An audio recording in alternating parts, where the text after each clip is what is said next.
dia está no ar o Jornal do Boris. O Jornal do Boris é um sobrevoo pelos principais acontecimentos do Brasil e do mundo a partir das primeiras páginas dos jornais.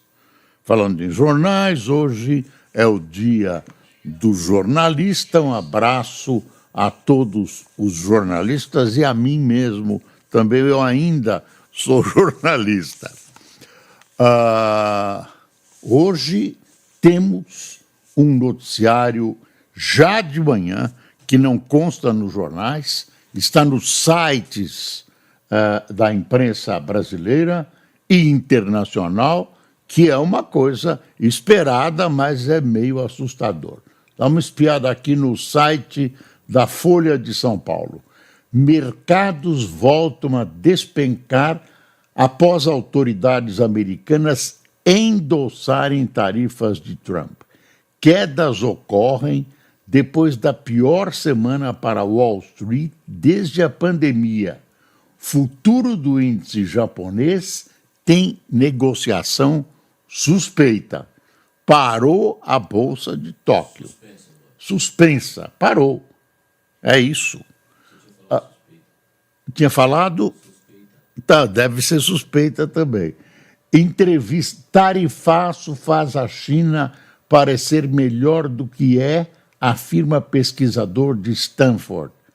Americanos temem os efeitos das tarifas de Trump e vão às compras. Análise. Taxas vão ferir o livre comércio, mas golpe pode não ser fatal. Alemães se assustam com decisões do presidente dos Estados Unidos e cancelam viagens ao país. Isso se refere a turismo. Você vê que tem um certo pânico. Vamos para o UOL. Pânico se espalha e derruba bolsas após o início do tarifaço de Trump. Mercados da Ásia e da Europa têm forte queda no primeiro dia útil com novas taxas nos Estados Unidos.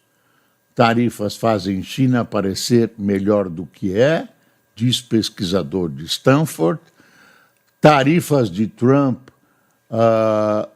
vão ferir o livre comércio, mas o golpe pode não ser fatal. China desistiu de acordo sobre o TikTok por causa de tarifas nos Estados Unidos. Só estou mostrando o ambiente, né, com que amanhece o Brasil. A Europa amanheceu, claro, amanhece mais cedo em relação ao Brasil, então já temos as bolsas europeias, a bolsa japonesa, etc. Já a notícia neste primeiro dia útil das tarifas. Deixa eu pegar o resumo da Veja, que tem agora de manhã, se tem alguma coisa registrável, deve ter. Olha, de novo, bolsas da Ásia e Europa despencam após o início do tarifaço de Trump. Reação do mercado mundial ocorre depois de o presidente americano dizer que não deve recuar. Mais de 50 países querem negociar tarifas, diz assessor de Trump. Guerra comercial pode ter efeito sobre inflação e juros no Brasil. Por que ilhas habitadas só por pinguins foram taxadas pelos Estados Unidos? Vilma Grzinski. Países que, como os Estados Unidos, aceitam risco com visto diferenciado. Deixa eu mostrar as manchetes de hoje, né? Deixa eu ver aqui, que deu uma invertida. Eu estou com os jornais do fim de semana para mostrar para você também, o que não deixa de ser importante. De hoje, né, que vale, depois comentamos algumas coisas importantes do fim de semana, inclusive a manifestação de Bolsonaro na Avenida Paulista. Está aqui, economia do país piora para a maioria pela primeira vez em Lula 3, diz Datafolha. Percepção negativa sobe 10 pontos em relação a dezembro e chega a 55%. Para 36%, a situação vai piorar nos próximos meses. Deixa eu pegar o valor, abrir aqui, tem uma propaganda de capa, que é um simpósio Brasil e China que as organizações Globo estão organizando. Olha aí, risco provável de perda da União no judiciário sobe 26,7% para 312 bi.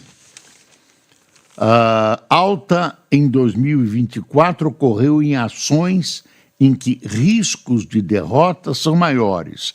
Resultado indica possibilidade de aumento de precatórios no futuro. Assessores de Trump bancam implementação de tarifas.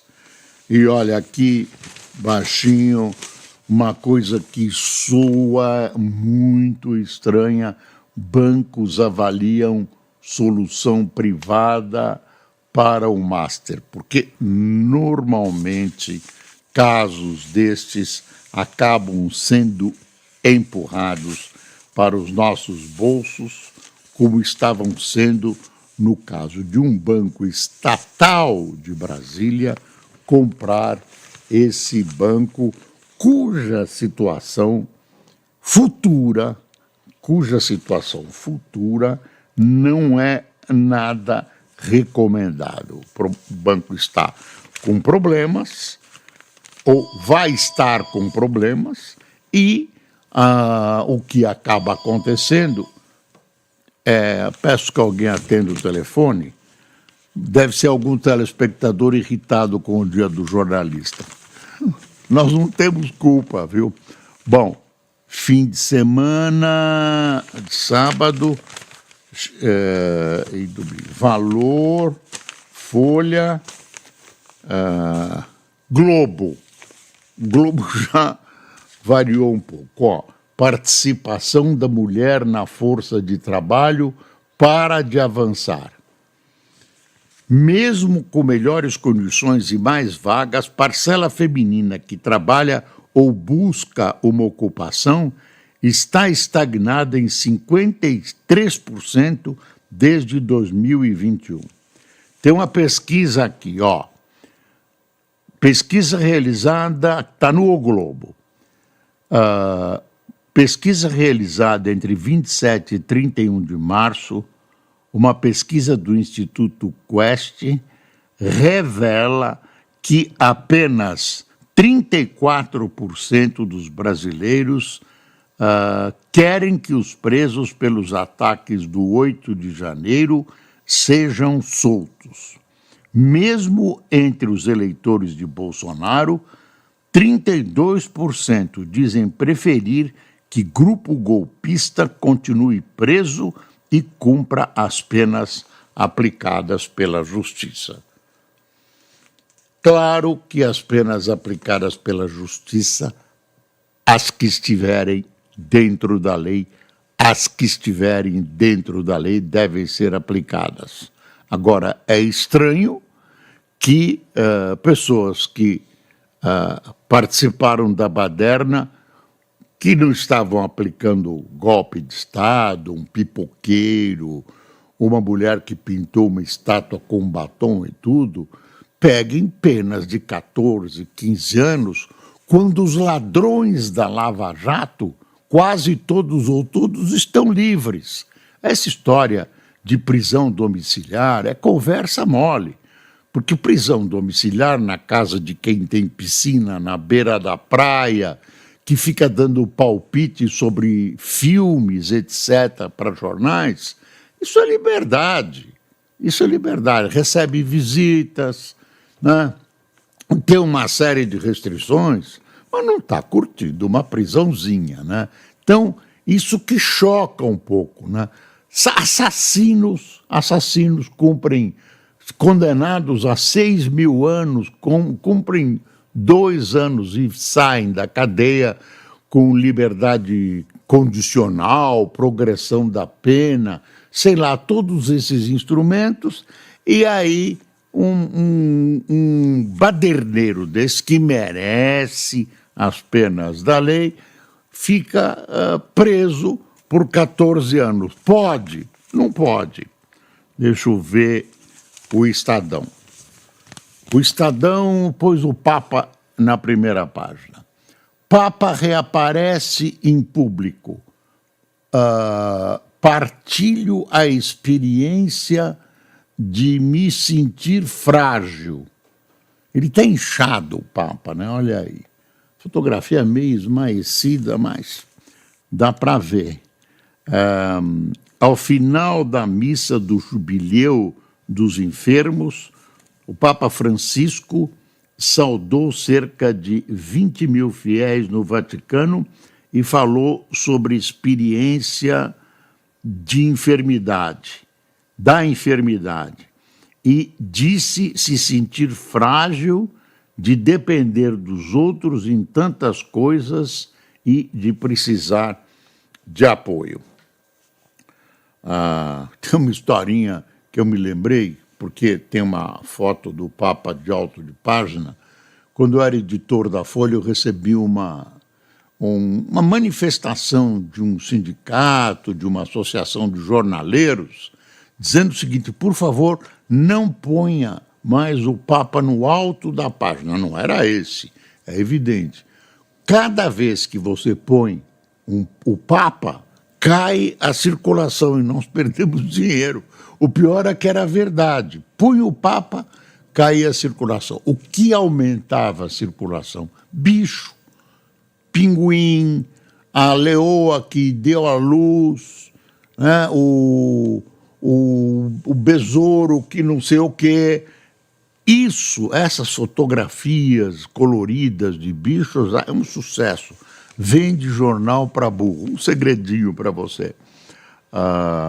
Aí, uma vez, eu pus uma formação de pinguins que eu achei lindíssima, na neve, aqueles pontos assim. Fui chamado pelos órgãos de segurança porque eles acharam que era uma insinuação de uma formação militar. E eu tive que responder isso. Falei, eu mesmo escolhi a foto, nem pensei em militar. Ah, não, olha aí e tal. Parecia uma formação militar, tinha que reclamar com os pinguins, não comigo. Olha aqui a história do banco, ó. Conexões políticas permeiam negócio entre Master e BRB. Eu já expliquei, e vou dar uma explicação tosca para você, mas que dá para entender. Quando um banco começa a ir mal, as pessoas, ele precisa de dinheiro, vai ter compromissos a serem saldados na frente, aí ele começa a pagar juros mais altos, juros enormes do mercado para atrair dinheiro. As pessoas mal informadas, algumas relativamente mal informadas, vão lá e compram porque acham que é a hora de ganhar dinheiro e o banco oferece, e aí o banco se capitaliza. A palavra não é essa, mas aí o banco tem mais dinheiro para saldar os seus compromissos.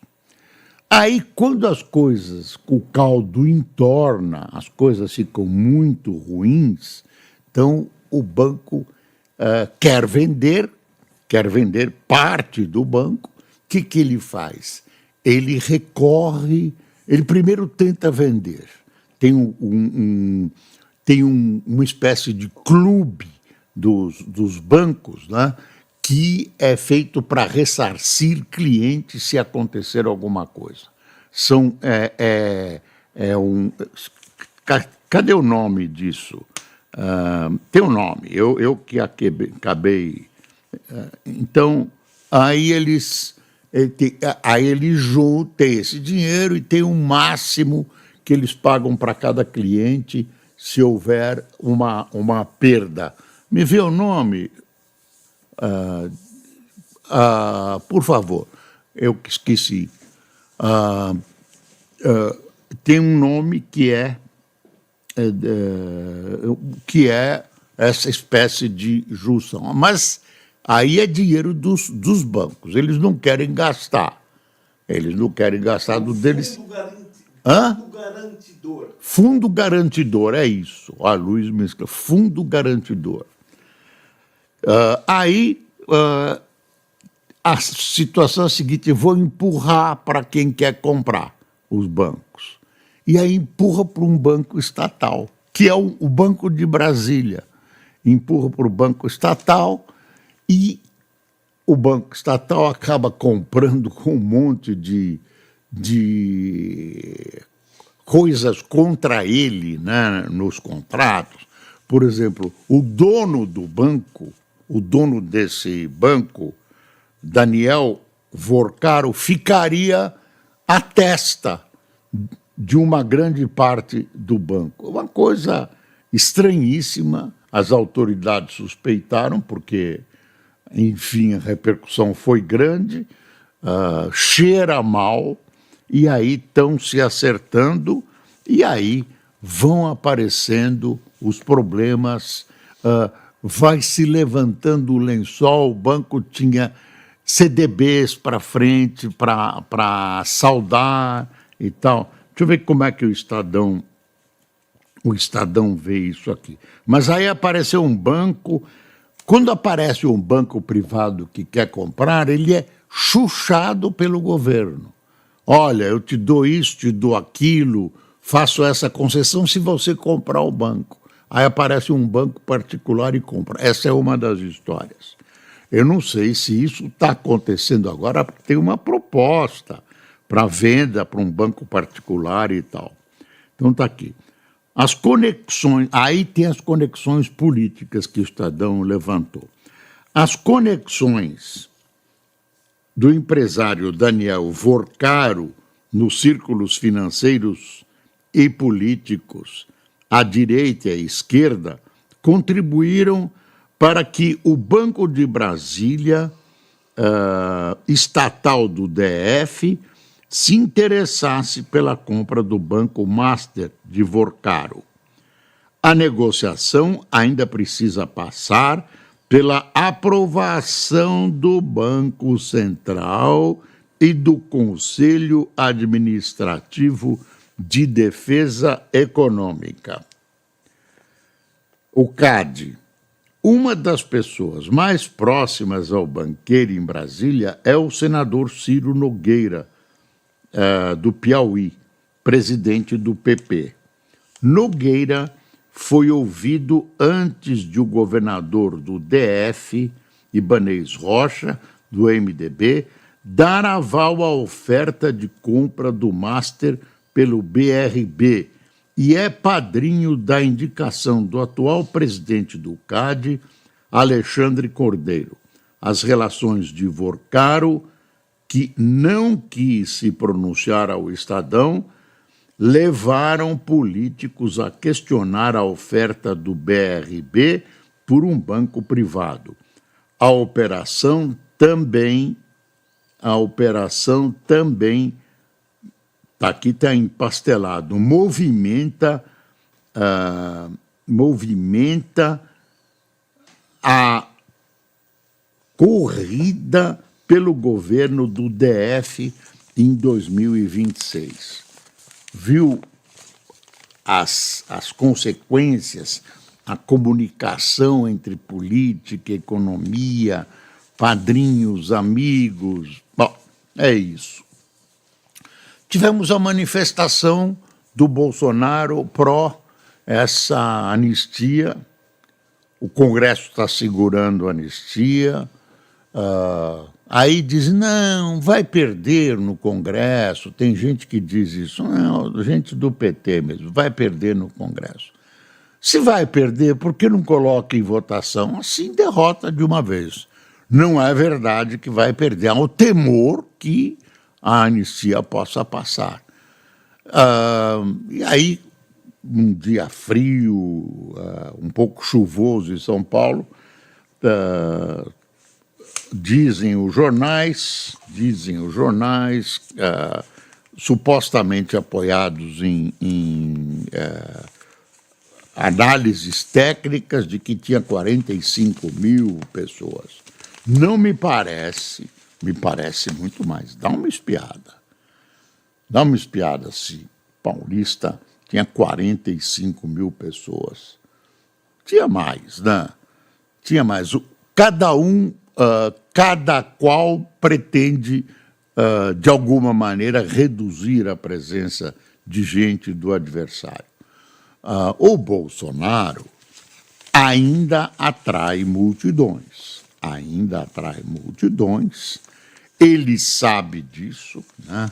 A direita, grande parte da direita o apoia, né? E ele conseguiu, ele não mobilizou tanta gente como imaginava, não tinha 1 milhão de pessoas, tinha bastante gente, mas ele levou governadores importantes que estiveram com ele no palco dos acontecimentos. Que governadores? Deixa eu ver, o governador de São Paulo teve lá. Quem mais? Vamos ver a lista exata dos governadores, se é que os jornais deram a lista.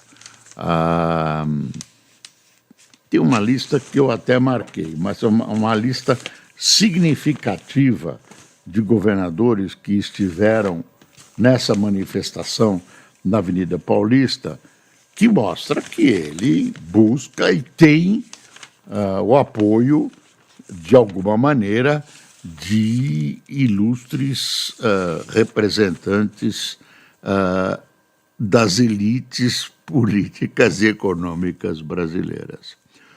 O grupo político de Bolsonaro mostrou força ao levar 7 governadores: Tarcísio de Freitas, do Republicanos de São Paulo, Romeu Zema, do Novo, de Minas Gerais, Ratinho Júnior, do PSD do Paraná, Ronaldo Caiado, do União, que lançou a sua própria candidatura oficialmente, é governador de Goiás, Jorginho Melo, do PL de Santa Catarina, Mauro Mendes, do União Brasil, de Mato Grosso, e Wilson Lima, do União, do Amazonas. Os 4 primeiros são cotados como presidenciáveis em 2026, diante do vácuo aberto pela inelegibilidade de Bolsonaro. Aí, os 4 primeiros são, que eles estão marcando: Tarcísio de Freitas, Romeu Zema, Ratinho e Ronaldo Caiado. Claro que eles vão lá imaginando que, se o ex-presidente Bolsonaro não aprovar, não conseguir aprovar a anistia, como parece que não vai conseguir, pode até conseguir, mas a possibilidade é muito pequena, aí eles gostariam de se colocar sob o manto do apoio de Bolsonaro, que vai valer sem dúvida alguma. Durante o fim de semana, teve uma pesquisa interessante. Olha, antes da pesquisa que se refere ao Lula, eu vou te mostrar aqui, ó. A economia do país piora para a maioria pela primeira vez em Lula 3, diz Datafolha. Percepção negativa sobe 10 pontos em relação a dezembro e chega a 55%. Para 36%, a situação vai piorar nos próximos meses. Então, a economia é a economia. Mas aí teve uma pesquisa do Datafolha dizendo o seguinte, olha aí: Lula estanca a queda de popularidade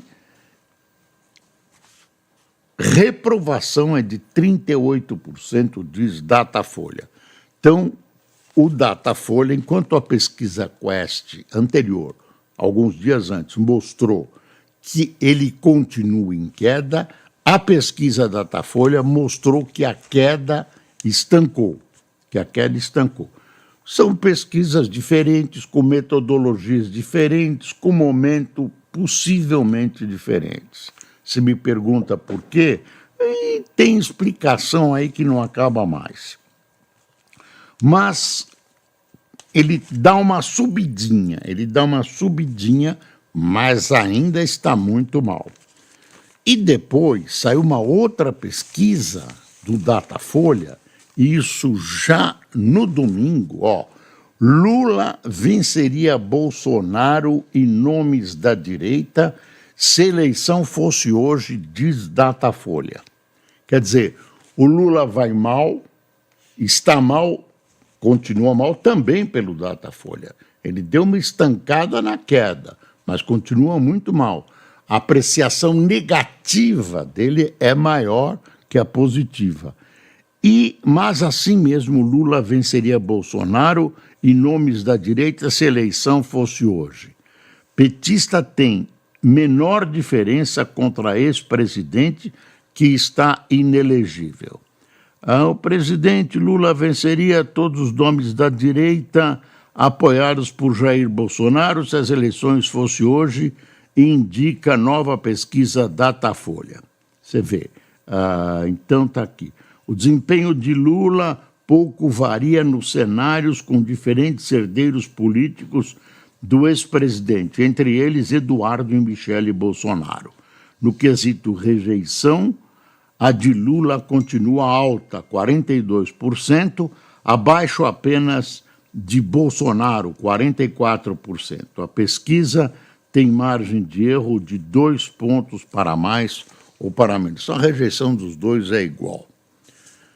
Tem um artigo do Bolívar Lamounier, que é uma pessoa, um cientista respeitabilíssimo, dizendo o seguinte: olha, temos 2 populistas aí dando uma tintura ruim para o Brasil, fazendo a constatação de que, neste momento, a disputa presidencial, como mostra essa pesquisa, está muito dividida entre 2 populistas, que não tem essa visão mais profunda. Tem a visão, mas agem de maneira da mão para a boca, sem olhar para as questões mais profundas que eles provavelmente conhecem e que tem muito custo eleitoral em você tentar implementar. Olha o editorial do Estadão de domingo. Lula é isso aí. Ao contrário do que pensavam os petistas, a comunicação do governo funciona bem, tanto que os eleitores já entenderam que Lula só tem a lhes oferecer as ideias rançosas de décadas atrás. Olha, gente, então alguém vai explicar, um monte de gente vai explicar por que essas pesquisas não batem uma com a outra, tem um monte de explicações. Eu não vou trazer todas aqui porque eu não tenho tempo e nenhuma delas, para mim, se justifica. Pode ser que eu esteja errado, porque eu não conheço essa matemática das pesquisas de maneira profunda, mas é interessante verificar que as 2 pesquisas não estão em sintonia, a da Quest e do Datafolha. Vamos ver quem tomou cafezinho conosco. Tem também uma coisa aqui, antes eu quero dizer que 80 e tantos % das emendas parlamentares não estão justificadas, não se sabe para onde foi o dinheiro. isso que eu quero lembrar, ó. Governos omitem destino de 86% das emendas PIX. Isso é uma vergonha. Isso é uma vergonha. Quem tomou cafezinho conosco? Geraldo Souza, Vanessa Vanelli, Ednardo Mendes, Luciana Pimentel, Adicéia Ribeiro, Helenice Pesce, Jacinta Simmer, Lenir Antonello, Cristóvão Soares, Agostinho Brito, Deusdete Pires, Isaías Oliveira, Silmara Tonhete, Vera Lemos, Débora Diniz, Paulo Cordeiro de Florianópolis, Clésia Coitinho de São Lourenço do Sul, no Rio Grande do Sul, Rebeca Carvalho de Fortaleza e Cristina Chibaiana de Macapá. Pessoal, muito obrigado por sua atenção. Amanhã estaremos com você novamente em todas as nossas plataformas e não se esqueça, é preciso passar o Brasil a limpo. Bom dia.